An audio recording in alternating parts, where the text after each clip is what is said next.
my dear cadets. First of all, I congratulate you all on the occasion of National Youth Day. Congratulations to you all. So, on the right occasion, our beloved principal sir has delivered the right speech. Today, India is celebrating National Youth Day under the theme of skill development, and it's all in the mind. So 2 parts కింద divide చేయడం జరిగింది. First వచ్చేసి skill development. So principal గారు మన కాలేజీలో జరుగుతున్నటువంటి skill activities గురించి, అదేవిధంగా మీకు ఏ ఆపర్చునిటీస్ ఉన్నాయో అవన్నీ కూడా ఎలా మీరు చాలా ఆపర్చునిటీస్, ఒకప్పుడు ఏంటంటే ఆపర్చునిటీస్ అనేవి అసలు ఉండేవి కాదు. ఇప్పుడు మనకు కావాల్సిన ఆపర్చునిటీస్ ఉన్నాయి, కానీ దానికి తగ్గ స్కిల్స్ మీ దగ్గర ఉన్నాయా? సో ఈ 3 years మీరు చేయాల్సింది ఏంటి? స్కిల్ డెవలప్మెంట్ అనేది ఇంప్రూవ్ చేసుకోవాలి. సో అలా ఇంప్రూవ్ చేసుకొని వచ్చిన అవకాశాన్ని మనము ఒడిసిపెట్టుకోవాల్సిన అవసరం ఉందండి. ఏ స్కిల్ ఇక్కడ ఒకప్పుడు డిగ్రీ చదవడమే ఒక స్కిల్, కానీ ఈరోజు ఆర్డినరీ డిగ్రీ ఈవెన్ 95% డిగ్రీ మార్క్స్లో మీకు అసలు వాల్యూ లేదండి. Unless otherwise you have at least 2 or 3 skills in which you are excel. మామూలుగా ఉండడం కాదు, అందులో మీరు పొటెన్షియల్ ఎక్సలెన్సీ ఉండాలి ఆ స్కిల్స్లో. దానికోసము మన సెంట్రల్ గవర్నమెంట్ కానీ స్టేట్ గవర్నమెంట్ కానీ డిఫరెంట్ స్కీమ్స్ని యూజీసీ ద్వారా కానివ్వండి, మన సిసి కమిషనరేట్ వాళ్ళు కానీ సో మెనీ యాక్టివిటీస్. మొన్న కూడా మనం ఇంకా చాలా గ్రాండ్గా సెలబ్రేట్ చేసుకోవాల్సింది. ఇద్దరు students youth polity, loss of youth ఎంత డ్రాస్టిక్ ఇంపాక్ట్ చేస్తుందనేది మనం చూసాం. 3rd డే రోజు మన సంక్రాంతి సెలబ్రేషన్స్లో భాగంగా ఎంత గ్రాండ్గా చేసుకోవాల్సింది. Lack of skill, lack of control on the mind incidents, అటువంటి ఇన్సిడెంట్స్. అందుకే థీమ్ వచ్చేసి it's all in the mind. మన మైండ్ మన మాట వినగలగాలి, మన మనసు పరిగెత్తిస్తూ ఉంటుంది, ఎక్కడ పడితే అక్కడికి వెళ్ళిపోకూడదు. ఎగ్జాము సినిమా చూడొచ్చు 10 రోజుల తర్వాత, ఇవాళ ఎగ్జామ్ పోతే అది ఆలోచించాల్సిన అవసరం ఉంది. అయితే ఇవాళ మనం నేషనల్ యూత్ డే గురించి ముందుగా మనం స్వామి వివేకానంద గురించి 2 వాక్యాలు, ఎందుకంటే that is the main theme. ఆయన ఏంటంటే మోటివేషనల్ స్పీకర్స్ అందరికీ కూడా ఆద్యుడు ఆయనే కదా. ప్రతి మోటివేషనల్ స్పీకర్ కూడా స్వామి వివేకానంద కోట్స్నే చెప్తా ఉంటారు. ఇప్పుడు సార్ కూడా తన స్పీచ్లో 4-5 స్వామి వివేకానంద కోట్స్ చెప్పడం జరిగింది. అంత ఇన్స్పైర్ చేసేలాగా అతను ఎలా పాపులర్ అయ్యారండి? ఏం చేశారు అతను జీవిత చరిత్రను మనం చదవాలి. ఫస్ట్గా అతను లైమ్ లైట్లో వచ్చింది 1893లో. భారతదేశం నుంచి ప్రపంచ సర్వమత మహాసభలు జరుగుతూ ఉన్నాయి అమెరికా నగరంలో, షికాగో నగరంలో, అమెరికా ఖండంలో, అమెరికా దేశంలో. సో అక్కడ ఈయన వెళ్ళి మన భారతదేశంలో ఉన్నటువంటి హిందూ మతము మరియు భారతదేశ ఆధ్యాత్మికత మీద ప్రపంచ వెస్టర్న్ కంట్రీస్ అంటే పాశ్చాత్య దేశాలకి అప్పటి వరకు అంత అవగాహన లేదు హిందూయిజం గురించి కానివ్వండి. ఎందుకంటే ప్రపంచంలోనే అతి పెద్ద నాగరికత, మహానాగరికత ఒకటి మన దేశంలోనే వెలిసినప్పటికీ మన దేశ సంస్కృతి సంప్రదాయాల గురించి ప్రపంచ దేశాలకు పెద్దగా పరిచయం అనేది లేదు. బట్ స్వామి వివేకానంద 1893లో ఆ చికాగో మహాసభల్లో, సర్వమత మహాసభల్లో మన దేశ ఆధ్యాత్మికతని, వేదాంతాన్ని, అది యోగా యొక్క ప్రశస్తిని ప్రపంచ దేశాలకు పరిచయం చేయడం జరిగితే, ఇప్పుడు ఆ యోగాని ప్రపంచ దేశాలన్నీ ప్రాక్టీస్ చేస్తూ ఉంటే మన దేశంలో మనం జూన్ 21న గ్రాండ్గా సెలబ్రేట్ చేసుకుంటాం, మళ్ళీ ఆ తర్వాత దాన్ని పక్కన పెట్టేస్తాం. లెర్నింగ్ యోగా అనేది ఒక స్కిల్. చక్కగా ఇంగ్లీష్లో మాట్లాడటం అనేది కూడా ఒక స్కిల్ అండి. Learning English language it self improves your personality development అంటారు. సో ఇటువంటి స్కిల్స్ని మీరు డెవలప్ చేసుకోవాలి. అంతేగాని మామూలుగా మీ స్కిల్, మీ చేతుల్లో ఉన్న ఫోన్సే మీ స్కిల్స్ అన్నింటినీ చంపేస్తుంది. యాక్చువల్గా ఫోన్ కనిపెట్టింది మన లైఫ్తో పాటు పరిగెత్తడానికి. ఈవెన్ కరోనా వచ్చి కూడా కరోనా అంత పెద్ద డిజాస్టర్ అయినప్పటికీ దాని నుంచి కూడా మనం 5 ఏళ్ళు ముందుకే తోసివేయడం జరిగింది. కానీ మీ చేతుల్లో ఫోన్ 3 ఏళ్ళు ఉన్నా కానీ మీరు అవసరమైన ఒక్క స్కిల్ని నేర్చుకోకపోగా మొత్తం మీ మైండ్ అంతా కూడా వీక్ అయిపోతుంది. రాత్రి 12-1 గంటకి మీరు ఫోన్ చూస్తూ ఉంటే మీ మైండ్ ఏం పనిచేస్తుందండి? స్వామి వివేకానంద చెప్పిన బ్యూటిఫుల్ చదవండి. స్వామి వివేకానంద బుక్స్ మన ఎన్ఎస్ఎస్ వాళ్ళ దగ్గర ఉన్నాయి. వాళ్ళ చిన్న పాకెట్ డైరీ మీదనే స్వామి వివేకానంద చిత్రపటం ఉంటుంది. అంటే ఏంటంటే ఎన్ఎస్ఎస్ అనేది మెయిన్గా స్వామి వివేకానంద ఐడియాలజీస్లో డెవలప్ చేయడం జరిగింది. అది ఆ ఐడియాస్ని అడాప్ట్ చేసుకొని ఆ పాలసీస్ రాసేటప్పుడు ఎన్సీసీ అనేది వేరే డిసిప్లిన్ ఆర్గనైజేషన్ అవసరమైనప్పుడు, బట్ ఎన్ఎస్ఎస్ అనేది పూర్తిగా సోషల్ సర్వీస్కి సంబంధించిన విషయం కాబట్టి సోషల్ సర్వీస్ చేయాలంటే నీ దగ్గర మానవత్వం అనేది చాలా అవసరం అండి. సోషల్ సర్వీస్ చేయాలంటే నీ దగ్గర ఎమికబిలిటీ ఉండాలి, హ్యుమానిటీ ఉండాలి. ఆ ప్రిన్సిపల్స్ అన్నీ కూడా మన దగ్గర ఎప్పుడు వస్తాయి? మన మైండ్ మీద మనం కంట్రోల్ సాధించినప్పుడు. మైండ్ మన మనసుతో పాటు పరిగెత్తకుండా మన మైండ్ చెప్పింది వినగలడం, అది చాలా చెప్పినంత ఈజీ కాదు, దానికి చాలా లాంగ్ ప్రాక్టీస్ కావాలి. ఇందాక ప్రిన్సిపల్ గారు చెప్పినట్లు చాలా హార్డ్ సిచ్యుయేషన్స్ వస్తూ ఉంటాయి.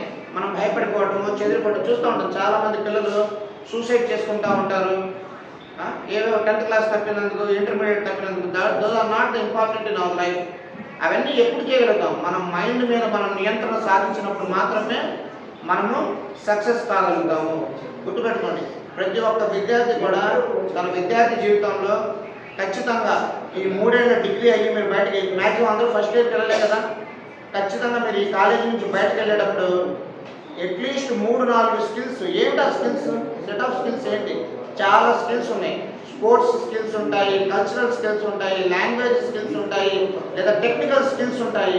ఇలా నీ అభిరుచికి తగ్గట్లు నువ్వు బేర్ చేయగలిగిన ప్రతిదీ డబ్బుతోనే రాదు. చక్కగా రోజు న్యూస్ పేపర్లు, బుక్స్ చదువుతా ఉంటే లైబ్రరీలో ఫ్రీగా ఉంటాయి, కూర్చొని చదువుతా ఉంటే దగ్గర ఆర్టీ స్కిల్స్ ఆటోమేటిక్గా ఇంప్రూవ్ అవుతాయి. స్టేజ్ మీద నిలబడి మాట్లాడుకోవడానికి మాటలు తడుపుకోవాల్సిన అవసరం ఉండదండి. రండి మాట్లాడండి, ఒక 5 నిమిషాలు అంటే మన గురించి మనం చెప్పుకోగలగాలి సొంతంగా. ఇంగ్లీష్లో కానీ తెలుగులో కానీ రాయండి, పేపర్ మీద రాసి రోజుకు ఒక చెప్తుంటారు కదా. ఈవెన్ ఇన్స్టాగ్రామ్లో కూడా ఎన్నో మోటివేషనల్ స్పీచెస్ వస్తూనే ఉంటాయి. అవి వాటిని ఇంప్లిమెంట్ చేయాలి. మనం విని ఈరోజు ఈ క్లాస్లో నేను మాట్లాడతారా, సార్ మాట్లాడతారు, ఇందులో పనికొచ్చే 1-2 విషయాలు మనం డైలీ ప్రాక్టీస్ చేసే ఉంటాయి. దాన్ని మీరు ఖచ్చితంగా పాటించాల్సిన అవసరం అయితే ఉందన్నమాట. విన్నారు మీరు నేను మాట్లాడిన దాంట్లో కానీ, క్రిస్టల్ మాట్లాడిన దాంట్లో కానీ మనం ఈ ఇంప్లిమెంట్ చేయడం అనేది చాలా చాలా ఇంపార్టెంట్ అండి. దాన్ని మనం ప్రాక్టీస్ చేయగలగాలి. మేమందరం అలా ప్రాక్టీస్ చేయబట్టే ఈరోజు ఇక్కడ ఉన్నాము. ఊరికనే వచ్చేస్తాయి ఉద్యోగాలు ఏవి కూడా. అసలు ఈ కాంపిటేటివ్ వరల్డ్లో ఇంకా అసలు చాలా కష్టం. There are so many plenty of opportunities across the world, not only in Rajahmundry. నేను రాజమండ్రిలో ఉంటానంటే దానికి తగ్గ అవకాశాలు ఉంటాయి. నేను బయట విదేశాల్లోకి వెళ్తాను అనుకుంటే దానికి తగ్గ అవకాశాలు ఉంటాయి. ఇలా ప్రతి సందర్భంలోనూ కూడా మీరు మీ skills, it all depends upon how you improve your skills అనేది చాలా చాలా ఇంపార్టెంట్. మిమ్మల్ని మీరు ప్రశ్నించుకోవాలి. ఓకే, ఇవాళ వరకు మీలో ఏ స్కిల్ లేదు, కానీ నేర్చుకుంటే వస్తుంది. ఈ ఏజ్లో రాదు స్కిల్. ఈ ఏజ్లో నేను ఈత నేర్చుకోవాలంటే నాకు చాలా టైం పెట్టింది. అదే మీరు వెళ్ళి ఈత నేర్చుకుంటారంటే 5 రోజుల్లో వస్తుంది మీకు ఈత. సో అది కూడా చాలా ఇంపార్టెంట్ లైఫ్ సేవింగ్ స్కిల్ కదా. అది లేకనే నిన్న మన పిల్లలు ఇద్దరు చనిపోయారు. అది లేక, మైండ్ మీద కంట్రోల్ లేక, మైండ్ మెచ్యూరిటీ లేక. ఎప్పుడు వస్తుంది ఆ మెచ్యూరిటీ? 24 గంటలు ఫోన్లో మునిగిపోతా, మాస్టర్ నడుస్తూనే ఉంటారు, ఆ ఫోన్లోనే మాట్లాడతారు. కనీసం మీకు వచ్చే మీ ఎదురుగుండా మీ క్లాస్ మాస్టర్లకు కూడా మీరు విష్ చేసేటువంటి కల్చర్ మీరు లేకుండా పోయింది. సో ఆ విధంగా మనం అవన్నీ ఇంప్రూవ్ చేసుకోవచ్చు. సో నవ్వకూడదు. మనము ఒక చాలా స్ట్రాంగ్ అంటే ఘనమైన వారసత్వం గల చరిత్రని మనం రిప్రజెంట్ చేస్తా ముందుకెళ్తున్నాము. మళ్ళీ వీఆర్ గోయింగ్ బ్యాక్ అనమాట. అవన్నీ నేర్చుకోవాలి. ఏవైతే కోల్పోయామో అన్నీ మనం నేర్చుకొని ముందు తరాలకు ఇవ్వాల్సిన అవసరం ఉంది. 24 గంటలు ఫోన్ చూస్తున్నారు అనుకుంటే ఖచ్చితంగా మీ మైండ్ వీక్ అయిపోతుంది. మీ డెసిషన్ మేకింగ్ పవర్ కోల్పోతారు మీరు.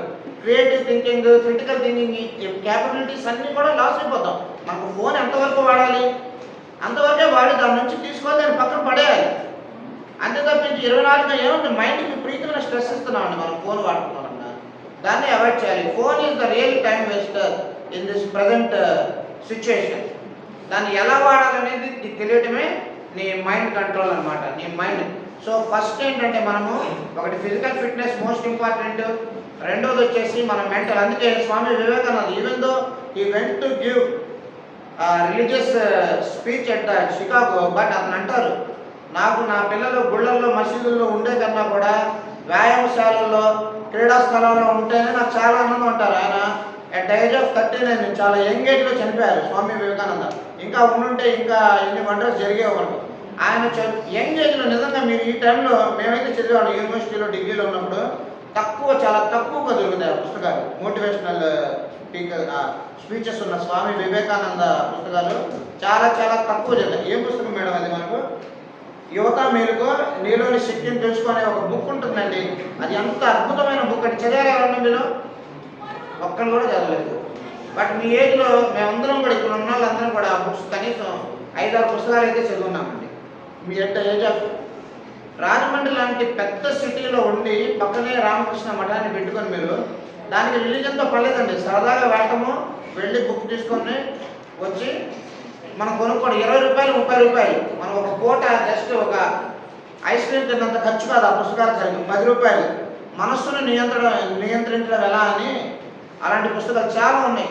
చదవండి, మంచి మంచి పుస్తకాలు చదవండి. పుస్తకం చదవడం అనేది ఒక హ్యాబిట్. దాన్ని మీరు కోల్పోవటం మూలంగానే మీరు కనీసం చక్కగా మీ ఎగ్జామ్ కూడా మీరు సరిగ్గా రాయలేకపోతున్నారు, గ్రామటికల్ మిస్టేక్స్ ఏమీ లేకుండా. So these are all the skills that you are suppose to improve. చక్కగా నేర్చుకోండి. దేర్ ఆర్ మంచి ఫ్యాకల్టీ ఉన్నారు, మీకు మాట్లాడాలి. అసలు మీకు ఏ మాస్టర్లు వస్తున్నారో వాళ్ళ పేరు తెలుసా? మీకు వాళ్ళ ప్రాక్టర్లు, మీ ప్రాక్టర్ల పేరు తెలుసా? ఎగ్జామినేషన్ జరిగేటప్పుడు ఎంత స్ట్రెస్ గురవుతారని మీరు మీ ప్రాక్టర్ తెలియకుండా, మీకు వచ్చే మాస్టర్ల పేరు తెలియకుండా అడుగుతాము మీ ప్రాక్టర్ అంటే అంత ఇగ్నరెన్స్లో ఎలా ఉండగలుగుతున్నారు మీరు? ఇవన్నీ కూడా ఏంటంటే మనల్ని మనం ప్రశ్నించుకోవాల్సిన అవసరం ఉంది. మనం ఎలా ఉన్నాం? ఈ ఫస్ట్ జాయిన్ అయ్యేది ఫస్ట్ సెమిస్టర్ అయిన పిల్లలు ఎక్కువ ఉన్నారు ఇక్కడ. మేము అంతే కదా, మ్యాక్సిమం అందరూ ఫస్ట్ ఇయర్ పిల్లలు, మిగతా ఒకళ్ళిద్దరు ఫైనల్ ఇయర్ పిల్లలు ఉన్నారు. సో ఫస్ట్ ఇయర్ పిల్లలు నెక్స్ట్ 3 years అయ్యే టయానికి ఈ కాలేజ్ నుంచి మీరు వెళ్ళేటప్పుడు మన సిసి వాళ్ళు అంటూ ఉంటారు, ఒక చేతిలో ఉద్యోగం ఒక చేతిలో డిగ్రీ అని చెప్పేసి. సిసి వచ్చే ఉద్యోగం మీద మీరేం ఆధారపడాల్సిన అవసరం లేదు. ఆధారపడకుండా దానికన్నా బెటర్ ఆప్షన్స్ని మీరు చూస్ చేసుకొని బయటకు వెళ్తారని ఆశిస్తూ ఇంత చక్కని అవకాశాన్ని నాకు ఇచ్చినటువంటి మన కళాశాల ప్రిన్సిపల్ని, అదేవిధంగా విన్నందుకు మీ అందరికి కూడా వన్స్ అగైన్ థ్యాంక్ యూ.